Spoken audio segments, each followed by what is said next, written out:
한 번은 그래도 하셔야 되겠죠. 예, 할렐루야. 예. 저는 오늘 우리가 함께 같이 선포했던 이 창세기 28장 10절로 15절의 말씀을 통해서 함께 하시는 하나님, 그런 제목으로 함께 말씀을 나눌 때에 이 말씀이 바로 여러분의 주시는 말씀으로 받고 또 위로받고 또 소망을 갖는 이 한 주간 될 수 있기를 예수님의 이름으로 축원합니다. 여러분이 지금 잘 알고 있듯이 우크라이나와 러시아의 전쟁이 지금 올해 들어서 올 이달에 들어서 지금 7개월째 장기전으로 지금 나가고 있습니다. 여러분은 이 우크라이나와 러시아의 전쟁을 어떻게 생각하십니까? 그저 저 러시아 놈들, 나쁜 놈들, 저놈들이 우크라이나를 침범해서 수많은 사람들을 죽이고 나라를 완전히 파괴시켜버린 것이라고만 여러분 생각하십니까? 아니면 거기에는 또 어떤 하나님의 크신 뜻이 있지 않을까, 그렇게 생각하지 않습니까? 우리가 성경 마태복음 10장 29절에 보면 참새 한 마리도 하나님의 허락 없이는 떨어지지 아니한다라고 말씀하고 있는데, 왜 하나님은 그렇게 아프고 힘들고 고달픈 전쟁을 통해서 그들로 하여금 수많은 피해를 입게 하고 나라가 초토화되는 그런 어려움을 겪게 하시는 것일까? 우리 한번 깊이 생각하면서 오늘 이 말씀을 같이 생각해 보기를 원하는 겁니다. 여러분, 이 러시아는 우크라이나를 이미 침공하기로 이미 마음을 먹었어요. 무엇 때문이냐? 여러분, 우크라이나는 원래 러시아의 한 나라였습니다. 같은 속국이었어요. 그런데 분리되어서 독립되어서 이렇게 나라가 나누어졌는데, 어차피 자기 나라니까 그 나라를 자기의 나라로 만들기 위한 첫 번째 목적이 있었고, 또 하나는 자기의 절대 존재감을 과시하기 위해서 그랬습니다. 한때 이 소련은 미국 다음으로 전 세계를 위협하던 그런 나라였어요. 모든 군사력이나 경제력이나 모든 면에서 때로는 미국을 앞설 때도 있었어요. 그런데 러시아 혁명 이후에 급격히 소련은, 이 러시아는 나라가 힘들어지고 갑자기 중국이 부상해서 그 존재감이 떨어짐으로 말미암아 어떻게든지 우크라이나를 자기 나라로 만들어서 자기의 존재감을 드러내기 위함이었고, 마지막으로는 이 우크라이나가 나토에 가입한다고 하는, 이 나토에 가입하면 나토 연합국으로 인해서 자기네 앞마당에 그 적의 군대들이 앞을 막으니까 그것을 미리 사전에 방지하기 위해서 이 우크라이나를 침범해가지고 엄청난 그러한 자원, 엄청난 군사비를 쏟아붓고 수많은 병사들, 민간인들의 피해를 지금 가지고 있습니다. 그런데 일주일이면, 7일이면 이 우크라이나를 점령한다고 그랬어요. 그 수많은 군사력과 재력을 가지고 일주일이면 이렇게 한다고 그랬는데, 왜 그 전쟁이 지금 7개월이 되도록 지연되고 있느냐? 원래 2월 20일 이전에, 원래 이 러시아는 그 전에 이 눈보라가 막 치고 땅이 얼을 때 이 우크라이나를 점령하기를 원했어요. 그런데 중국하고 친했기 때문에 중국이 이 러시아에다가 이런 얘기를 했어요. 너희가 미리 이 우크라이나를 치면 우리 지금 베이징 올림픽이 어떻게 되겠느냐? 그러니까 우리가 그 올림픽 끝난 다음에 침공하더라고 사전에 조율을 했어요. 그래서 2월 20일 날 그 베이징 올림픽 끝난 이후에 사흘 있다가 24일 날 우크라이나를 침범을 한 거예요. 그런데 여러분, 겨울에 땅이 얼었을 때 이 우크라이나를 침범해야 점령을 할 수 있는데 2월 달이면 봄이 시작돼 가지고 얼음이 녹기 시작하는 겁니다. 그러니까 이 소련, 그 러시아의 탱크들, 전차들이 그 진흙바닥, 러시아는 얼음이 녹으면 진흙바닥이 되는 거예요. 그래서 그 밀이 그렇게 많이 나는 거예요. 거기에 빠져가지고 이 우크라이나의 강력한 저항에 의해서 얼마나 많은 그러한 사상자가 났습니까? 수많은 탱크와 전차들이 파괴되고 헬기들이 떨어지고 전투기가 떨어지는 그러한 피해를 입었어요. 그렇다면 왜 하나님은 이를 이렇게 인도하시는 것일까? 왜 이렇게 길게 전쟁을 해서 우리로 하여금 이렇게 인플레이션이 올라가고 석유 자원의 위기를 맞고, 그게 지금 우리는 가스비를 엄청나게 비싸게 지금 여러분 쓰고 있지 않습니까?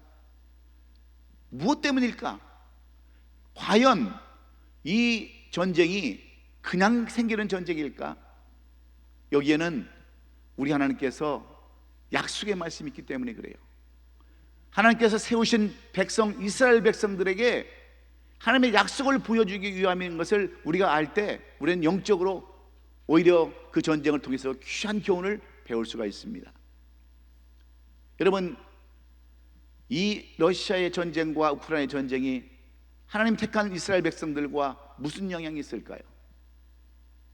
여기에 우리가 오늘 초점을 맞추고 이 말씀을 생각해 볼 때 오늘 이 말씀이 은혜가 될 수 있습니다. 원래 이 러시아가 우크라이나를 침범했을 때 엄청난 군인이 죽었습니다.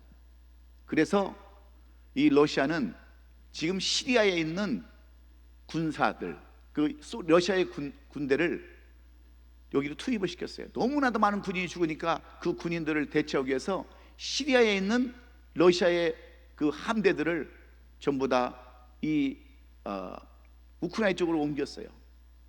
그런데 시리아는 어떤 나라냐? 소련이 주장하고 있는 나라일 뿐만 아니라 이란이 거기에 또 엄청난 그 군대를 집결시켜서 늘 이스라엘을 괴롭히는 그러한 나라였어요. 그러니까 러시아가 이제 우크라이나를 침범해서 그 많은 군사가 죽으니까 그 공백을 누가 메꾸겠어요? 이란이 메꾸는 거, 이란이.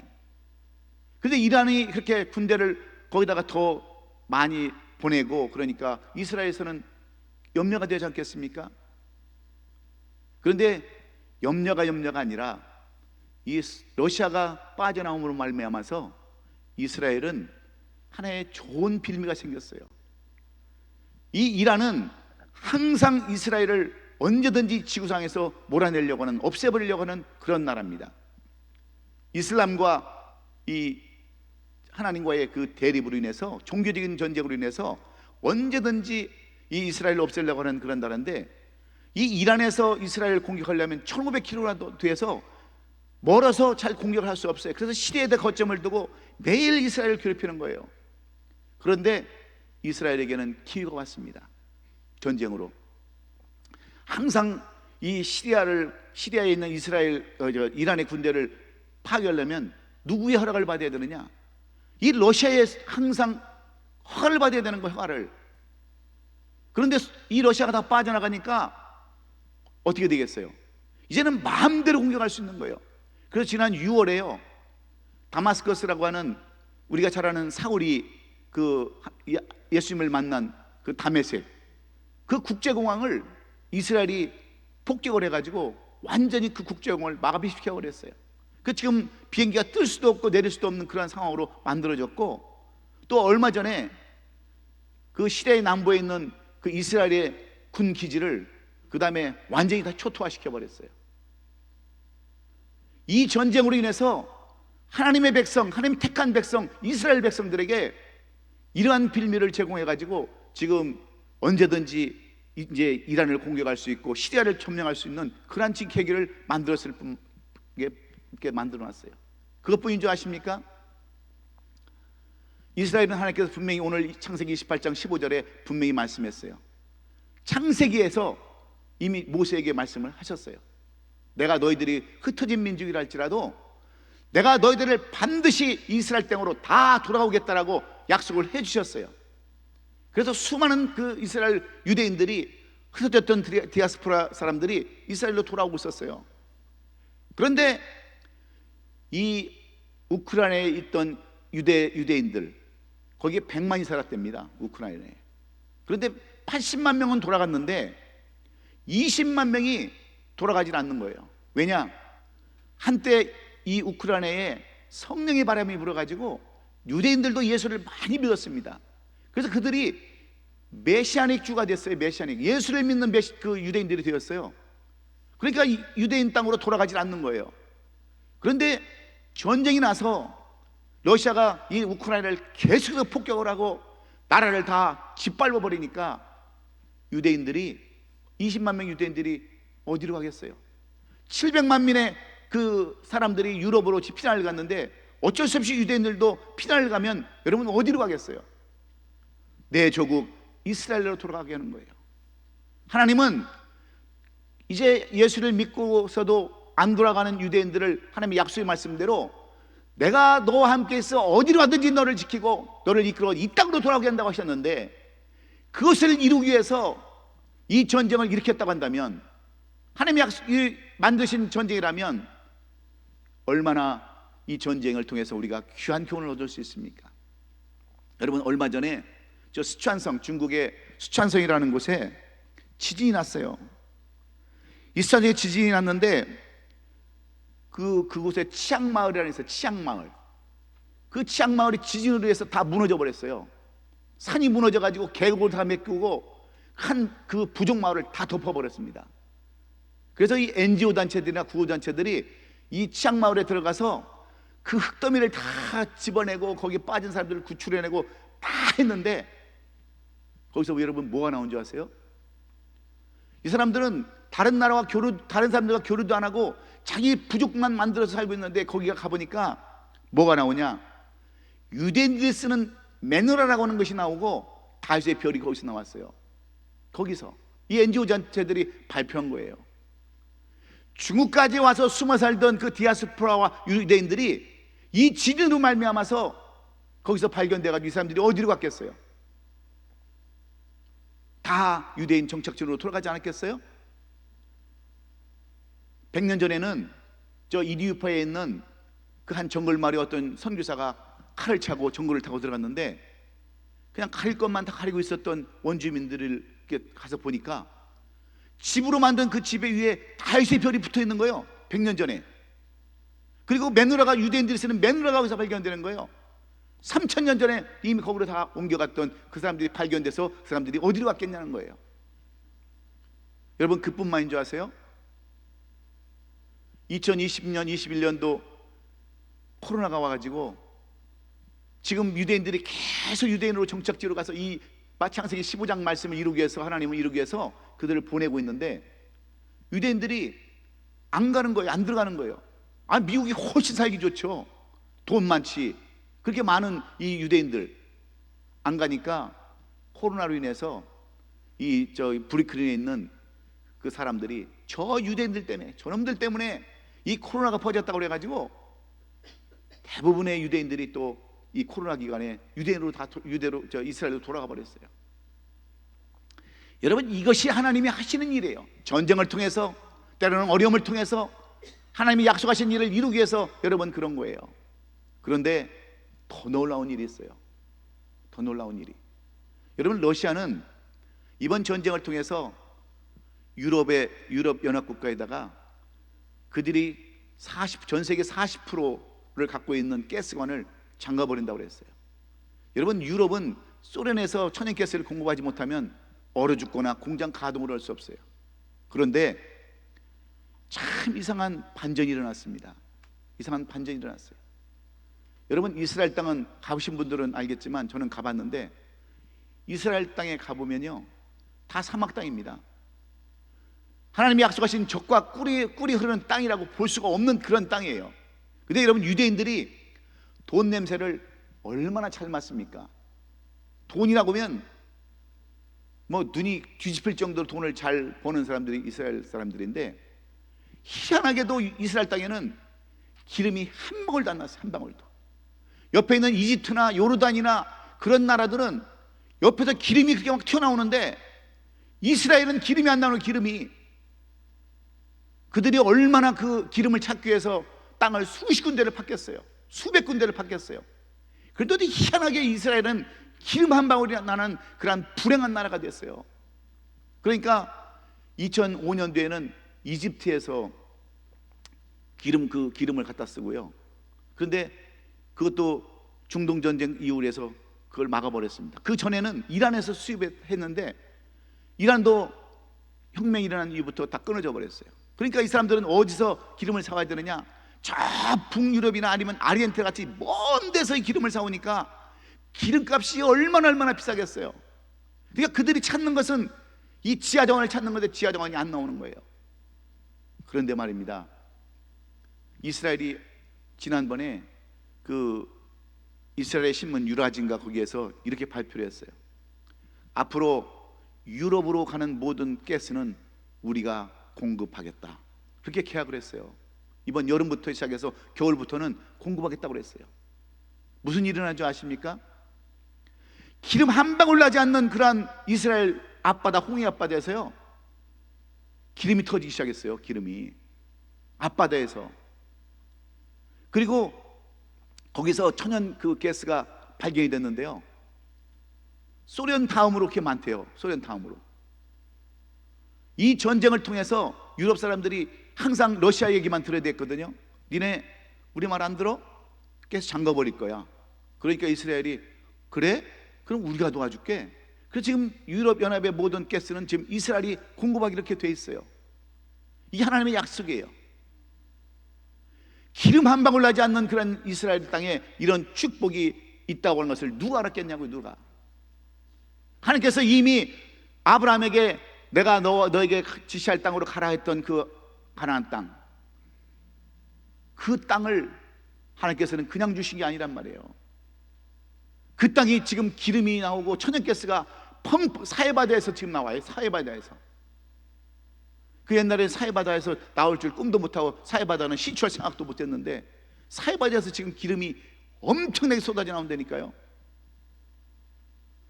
우리는 그것을 보면서 함께 하시는 하나님 택하신 이스라엘 백성들에게 함께 하시는 그 하나님을 보면서 오늘 이 말씀을 우리에게 주시는 거예요. 오늘 이 말씀은 아브라함의 하나님, 이삭의 하나님, 야곱의 하나님이라고 불렸던 아브라함의 손자요 이삭의 아들인 야곱에게 약속하신 말씀이 오늘 우리의 핵심인 말씀인 창세기 25장 28장 15절의 말씀입니다. 내가 너와 함께 있어 네가 어디로 가든지 내가 너를 지킬 것이며 너를 이끌어 이 땅으로 돌아오게 할지라 내가 내게 허락한 것을 다 이룰 때까지 내가 너를 떠나지 아니라 하신지라 하신 이 말씀을 붙들고 살았던 야곱에게 주시는 말씀이 나는 저와 여러분의 말씀이 될 수 있기를 간절히 원해요. 여러분, 야곱은 하나님을 정말 사모했던 사람이에요. 하나님의 그 장자권을 그토록 받기를 소원했고 하나님의 말씀대로 하나님의 뜻대로 살기를 원했던 그러한 야곱입니다. 그래서 하나님의 축복을 어떻게든지 받기를 노력해서 형을 속이고 아버지를 속였다가 어려움을 당하게 되는 거예요. 인생에 어려움을 당합니다. 그래서 그 형 에서가 이 야곱을 죽이려고 칼 갈고 있을 때 그의 어머니는 이 야곱을 저 바단 아람에 있는 삼촌 유산족집으로 보냅니다. 하나님의 거룩한 신병을 가지고 하나님의 뜻대로 정말 하나님의 말씀대로 그렇게 축복받으며 살겠다라고 다짐했던 이 야곱이 하루아침에 광야를 헤매야 하고 돌베개로 베개를 삼고 하늘을 이불 삼고 땅을 이부자리 삼아서 차였던 이 야곱을 하나님께서 이런 말씀으로 약속해 주시는 거예요. 네가 오늘 이렇게 어려움을 당하고 환난을 당하고 고난을 당해도 내가 너를 반드시 이 땅으로 돌아갈 것이다. 약속해 주시는 말씀입니다. 오늘 시대를 살아가는 우리들은 어때요? 하나님을 믿는 우리들이 할지라도 얼마나 어려운 가운데 살아갑니까? 어떤 사람은 물질의 어려움을 겪고 살아요. 어떤 사람은 가정의 어려움으로 가지고 살아요. 어떤 사람은 이별이라는 아픔을 통해서 살아갑니다. 자식들의 고통을 통해서 정말 피눈물 나는 눈물을 흘리며 살아가는 사람들도 많이 있어요. 그런데 어째서 하나님을 믿는 사람들이 그렇게 이별의 아픔으로 외로움으로 고통당하고 슬픔 가운데 살아가느냐는 거예요. 무엇 때문이냐는 거예요. 무엇 때문에? 왜 이스라엘 백성들에게 이러한 고통을 주느냐는 거예요. 2000년 동안 나라 없이 살았던 그러한 고통을 왜 주셨느냐는 거죠. 거기에는 하나님의 놀라운 경륜과 뜻이 있음을 우리가 알아야 돼요. 여러분, 우리가 당하는 고통, 예수를 믿고 하나님을 믿고 저 천국을 소망하면서 나가는 우리들에게 왜 때로는 어려움이 있고 왜 환난이 있는가, 무엇 때문인가를 오늘 러시아와 우크라이나 전쟁을 통해서 이스라엘에 미치는 영향을 우리가 알아야 되고, 우리의 삶 가운데 다가오는 그러한 아픔과 고통을 통해서 우리도 하나님의 뜻을 알아야 오늘 우리에게 이 말씀이 소망이 되는 줄로 믿습니다. 그렇다면 왜 우리에게는 어려움이 찾아오는 것일까요? 예수 믿으면 잘 돼야 되는데, 하나님을 믿으면 모든 것이 형통해야 되는데, 왜 때때로 자녀를 잃어버리는 아픔, 아내를 잃어버리는 아픔, 남편을 잃어버리고 홀로 쓸쓸히 고통을 당하며 오늘 야곱처럼 돌베개를 베고 고통 가운데서 저 멀리 걸어도 끝이 없는 그러한 거리, 유삼촌집을 향해서 터덜터덜 가야 하는가? 여러분, 우리 인생과 비교해 보면 야곱과 무엇이 다를 바가 있겠습니까? 그런데 야곱이 이것으로 끝납니까? 비록 베델에서 하나님의 사닥다리가 오르락 내려가는 것을 보고 그는 꿈을 꾸면서 삼촌집에 갔지만 그는 어떤 삶을 삽니까? 하나님의 약속의 말씀, 창세기 28장 15절에 이 말씀을 붙들고 끝까지 최선을 다하는 삶을 살았을 때 그는 엄청난 부자가 되어서 다시 베델로 돌아왔던 사건을 통해서 오늘 우리는 무엇을 배워야 할까요? 무엇을 배워야 합니까? 오늘 예수님을 믿고 하나님을 믿고 이 하루를 살아가면서도 힘든 삶을 살아가는 우리들에게 있어서 이 광야 같은 삶은 무엇을 우리에게 주시기를 원하시는 것일까요? 첫째는 이 광야 같은 삶, 힘든 삶을 통해서 하나님은 우리를 하나님을 만나기 위한 훈련장으로 삼기 원한다는 것을 우리는 잊지 말아야 돼요. 하나님을 만나기 위한 훈련장으로 우리를 삼기 위해서 때때는 어려움과 환난이 있다고 하는 것을 우리가 잊지 말아야 합니다. 우리는 먼저 광야길을 가는 인생에 대해서 알아야 합니다. 오늘 본문 10절로 11절에 보면 야곱이 브엘사바에서 떠나 하란으로 향을 가더니 한 곳에 이르는 해가 진지라 거기서 유숙하려고 그 한도를 가져다가 베개로 삼고 거기서 누워 잤다라고 이렇게 성경은 말씀합니다. 하나님을 더 잘 믿고 하나님의 그 축복을 누리고 하나님의 기업을 이루겠던 이 야곱이 오히려 형에게 미움을 받아서 도망가야 하는 그러한 아픔 속에서 그는 아무것도 가지고 나올 수 없었어요. 그냥 개나리 못짐 하나 짊어지고 나왔을 거예요. 그렇지 않겠습니까? 한때는 아버지 어머니 밑에서 편한 삶을 살았던 이 야곱이 이런 환난을 통해서 그는 개나리 못짐 하나를 짊어지고 지금 나왔을 때 이 심정을 우리 권사님들, 장로님들은, 우리 목사님은 잘 아실 거예요. 6.25 전쟁이 났을 때 우리 황해도 도지사님 뭘 가지고 오셨겠어요? 예? 짐 가지고 나왔었어요? 우리 헬렌 낸시 박 권사님 전쟁 났을 때 뭐 들고 나오셨어요? 피난 갈 때 뭐 가지고 오셨어요? 우리 목사님 아무것도 못 가지고 오셨죠? 계단에 못짐 하나 가지고 아마 6.25 때도 내려오셨을 거예요. 그때 심정이 얼마나 힘들고 어렵겠어요? 얼마나 괴로웠겠어요? 야곱이 오늘 그런 심정으로 지금 돌베개를 베고 베델의 거기서 베델 땅에서 하나님을 바라보는 거예요. 하나님, 내가 무슨 죄를 져도 무슨 그렇게 큰 죄를 졌습니까? 하나님 말씀대로 살고 하나님의 복을 누리고 하나님의 그것을 누리며 살라고 이렇게 했는데 왜 나를 이렇게 내쫓습니까? 하고 하늘을 보면서 얼마나 원망을 했겠느냐고요. 그런데 12절에 보니까 꿈에 본 적 사다리가 땅 위에서 서 있는데 그 꼭대기 위에 하늘에 닿았고 또 본 적 하나님의 사자들이 그 위에서 오르락내리락 하고 있더라는 거예요. 힘들고 어려운 가운데서 하나님이 보여주시는 것은 하나님, 내가 여기 있다, 내가 너와 연결하는 그 사다리 가운데 있다라고 이 야곱에게 하나님을 보여주셨다는 사실을 오늘 우리가 기억해야 될 줄로 믿습니다. 여러분, 힘들 때, 어려울 때 여러분 도움을 받으면 얼마나 여러분 그게 더 크게 다가오는 줄 아십니까? 평소에 집사님 내가 돈 좀 빌려드릴까? 그러면 나 돈 있는데 뭐 돈 빌려준다고 그러지? 그렇게 얘기할 수 있어요. 그런데 내가 정말 힘들고 어려울 때 돈 몇 푼 빌려주면요, 그것처럼 큰 감사가 없어요. 그렇죠? 내가 평범하게 있을 때는 그게 큰 도움이 되질 않아요. 그런데 어렵고 힘들고 정말 필요할 때 내가 돈을 빌려주면요, 참 그렇게 은혜를 줄 수 없고 감사할 수가 없어요. 그런데 이 야곱이 지금 어느 때입니까? 괴롭고 힘들고 외롭고 그런 가운데서 하나님이 부여주시는 그 환상, 하나님의 그 사닥다리가 땅 위에 서 있는데 그 꼭대기가 하늘에다 가지고 오르락 천사들이 오르락 내려가는 그런 모습을 보면서 하나님의 임재를 보여줬을 때 이 야곱은 얼마나 기뻤겠어요. 그래서 그 먼 그 하란 땅을 향해서 그는 달려갈 수 있을 줄로 믿습니다.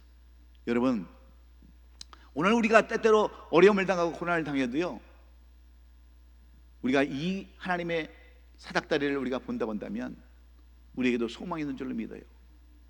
하나님은 오늘도 그러한 환경 속에서, 어려움 속에서 저와 여러분을 만나 주시기를 원하기 때문에 그렇습니다. 제가 앞에도 수없이 길게 얘기했잖아요. 러시아와 우크라이나의 전쟁이 그냥 일어난 전쟁이 아니라 이스라엘에게 이런 약속, 창세기 28장 15절의 말씀을 보여주기 위함이라고 한다면, 이제 우리도 예수 믿고 하나님의 자녀가 된 우리들, 이스라엘 백성들, 이 백성들에게 오늘 하나님이 임재한다는 사실, 어려움 속에서도 하나님을 만나게 하기 위해서 우리를 이렇게 어려움 가운데 두셨다는 사실을 기억하시면서 이럴 때일수록 주님을 만나보고 주님을 볼 수 있는 저와 여러분 될 수 있기를 예수님의 이름으로 축원합니다. 캐나다의 밴쿠버 시장이었던 샘벌 설리번이라는 사람이 있어요. 이 사람은 2005년도에 밴쿠버 시장을 역임했고요, 2010년도에는 밴쿠버 올림픽의 그 대사로 활동했던 사람이에요. 근데 이 사람은 19살 때 스키를 타다가, 덴버니까 캐나다 그 밴쿠버니까 뭐 스키를 얼마나 많이 탈 수 있겠어요. 거기서 스키 타다가 넘어져 가지고 허리를 다쳐서 장애인이 되어버렸어요. 그때 그는 절망을 했습니다. 여자친구도 떠나버렸고 하반신을 쓸 수 없는 그러한 삶을 살아갈 때 얼마나 여러분 괴로웠겠어요. 그런데 그는 몇 번 자살도 시도를 해봤습니다. 내 인생 이제 다 끝났지, 아무것도 할 수 없지. 그러면서 그는 좌절하고 있을 때 그때 찾아온 것이 누군지 아세요? 예수님이 그를 찾아오셨어요. 오늘 창세기 28장 15절 이 말씀을 주시면서 이 샘 설리반을 찾아왔을 때 샘 설리반은 그 말씀을 붙들고, 그래, 내가 하나님을 붙들고 살아야지 하면서 그는 재기의 꿈을 꾸기 시작해가지고, 그는요 밴쿠버 시장이 되자마자 버스에 이 장애 올라가 타는 그 턱을 다 낮춰버렸어요. 그래서 장애인들이 휠체어를 타고 얼마든지 버스를 쉽게 탈 수 있게끔 그렇게 잘 만들어놨다고 그래요. 그리고 지하철역을 이 전동 휠체어를 타고 얼마든지 잘 탈 수 있도록 다 이렇게 만들어놔서 이 밴쿠버는 장애인들의 천국으로 그렇게 만들어놨다는 거예요. 힘들고 어려울 때 찾아오시는 분이 바로 예수님이신 거예요. 우리 삶도 마찬가지예요. 우리에게 어려운 일을 주고 힘든 일을 주고 전쟁과 같은 교란이 있고 이렇게 물가가 상승해서 인플레이션이 올라가는 이때 우리가 누구를 만나야 되겠어요? 오직 예수 그리스도밖에 없음을 여러분 기억하시고, 이런 기회를 통해서 예수님을 만나는 저와 여러분 될 수 있기를 주의 이름으로 축원합니다. 두 번째는 왜 이렇게 하나님의 나라를 사모하고 하나님의 기업을 이어받기를 원하는 야곱에게 이러한 광야의 삶을 허락해 주시는가? 두 번째는 하나님의 꿈과 비전을 주기 위함이라고 말씀합니다. 하나님의 약속을 이루기 위함이라는 거예요. 하나님의 약속을. 오늘 보면 12절을 이후에 보면요, 이 야곱이 이제 삼촌집 라반 집에 가가지고 얼마나 열심히 일합니까? 낮에나 밤이나 정말 하루가 천년이 하루처럼 그렇게 생활하면서 열심히 최선을 다했어요. 왜 그런 줄 아세요?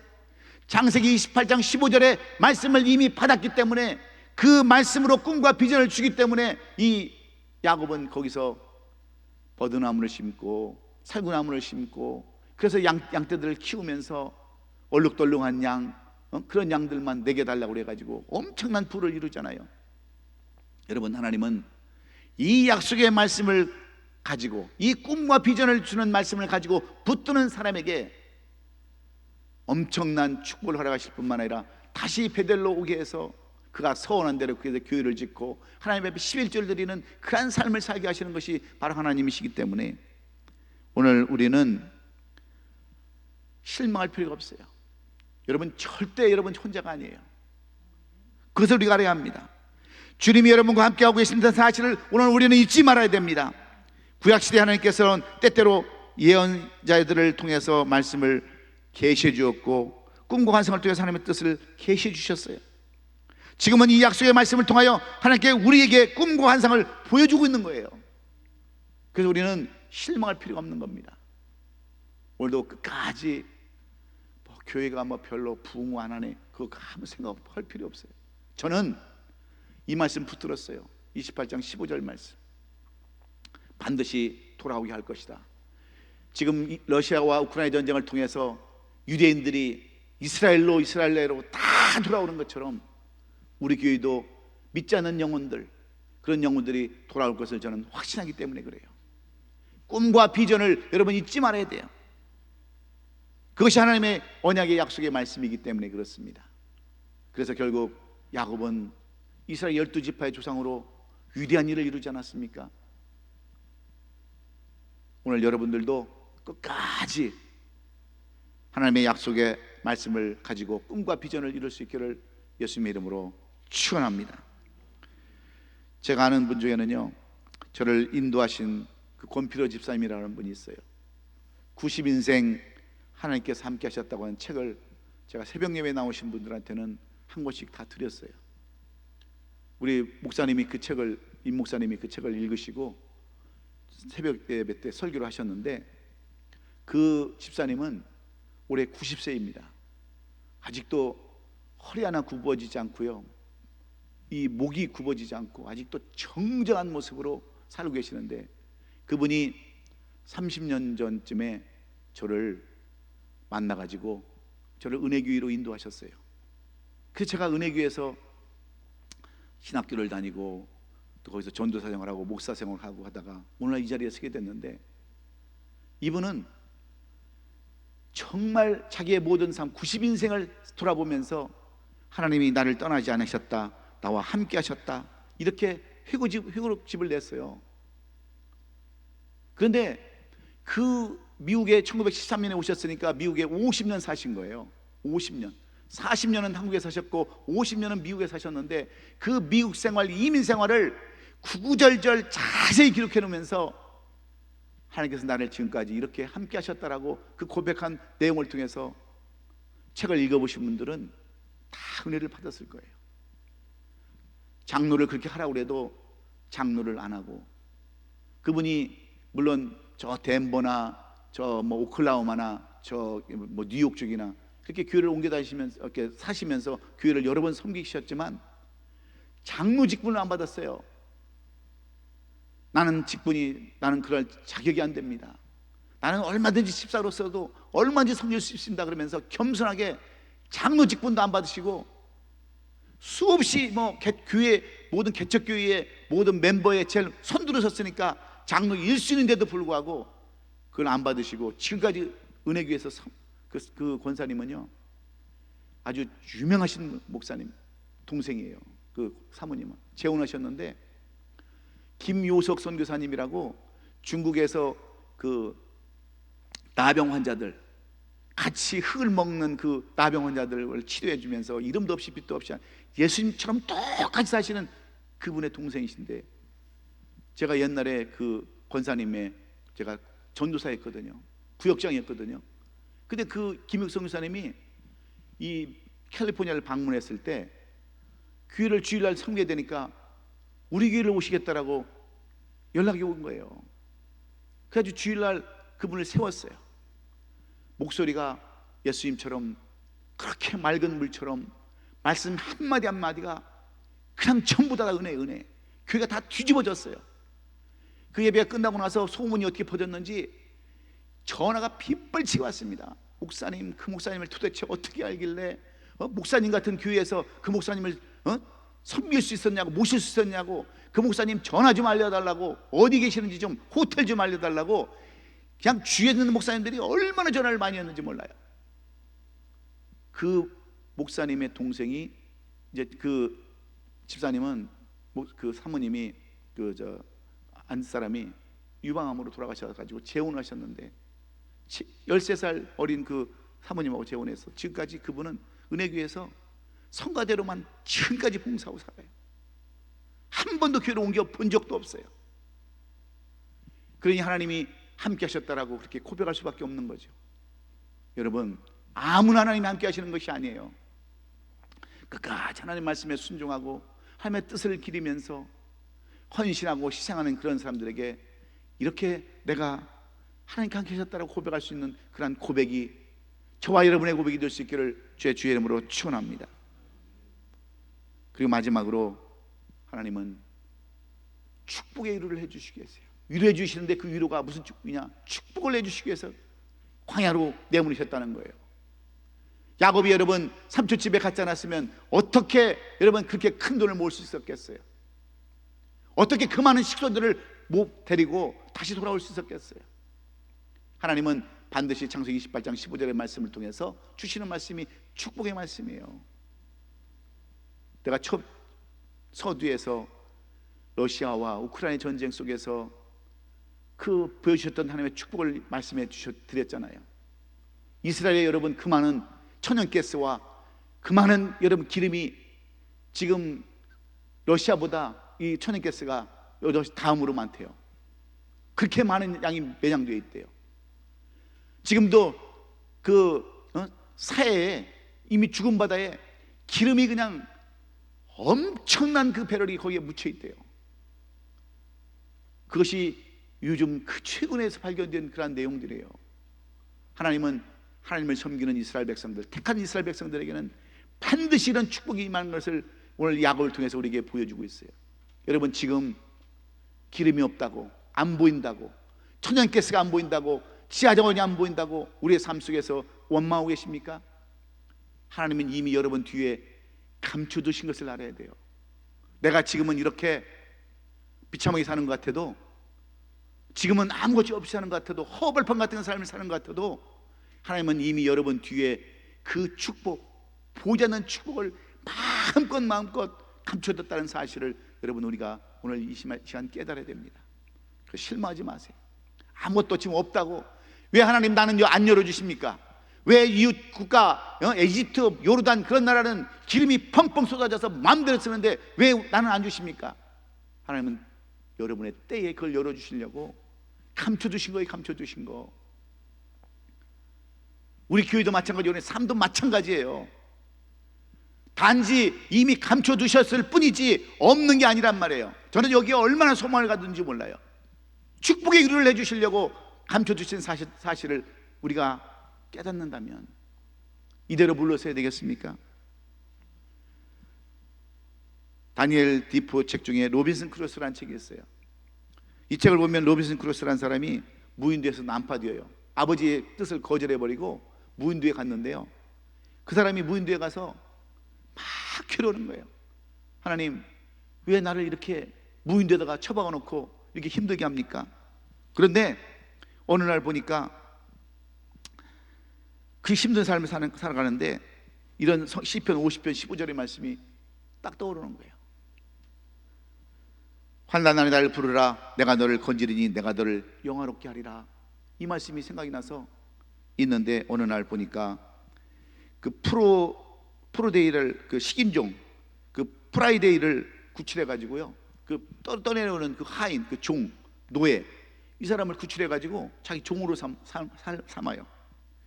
그리고 그 마지막으로 이제 무인도에 기착한 영국의 그 해적선, 그것을 제압해 가지고 그것을 영국으로 다시 돌아가는 그러한 것이 바로 로빈슨 크루소의 이야기예요. 다니엘 디포에가 쓴 책 중에. 여러분 아무리 환난과 어려움이 있다 할지라도 정말 하나님의 말씀을 붙들고 그 말씀을 바라보고 살 때 거기에 하나님의 축복이 임하는 줄로 우리는 믿습니다. 반드시 축복이 돌아가는 축복이 있어요. 하나님이 땅에 임하는 그런 축복이 있어요. 그러므로 오늘 우리가 어떻게 살아야 됩니까? 오늘 단지 힘들고 어렵다 할지라도 끝까지 인내하고 그 감춰진 축복을 바라보며 살아가야 되는 거예요. 여러분 우리가 사는 이 세상 나그네 길 인생 사는 그런 인생의 삶을 사는 것이에요.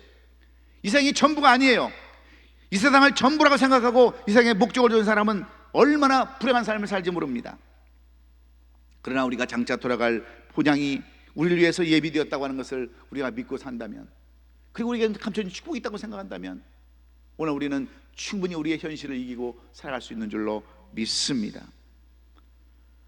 나그네 길 사는 동안 믿지 않는 영혼들에게 예수를 사랑할 증거하고 많은 영혼들을 구원하게 되기를 간절히 소원합니다. 그래서 오늘 주님, 나와 함께 있으실 주님, 나를 도우실 주님, 나를 사용해 달라고. 주님, 아무리 힘들고 어려워도 하나님의 약속의 말씀을 붙들고 정말 주님을 만나면서 그 감춰진 축복을 우리가 발견할 때까지 최선을 다해 살 수 있도록 도와달라고 간구하시고 기도하시고 이 한 주간 살아나가시는 우리 옷이 아름다운 성도들이 될 수 있기를 예수님의 이름으로 축원합니다. 기도하겠습니다.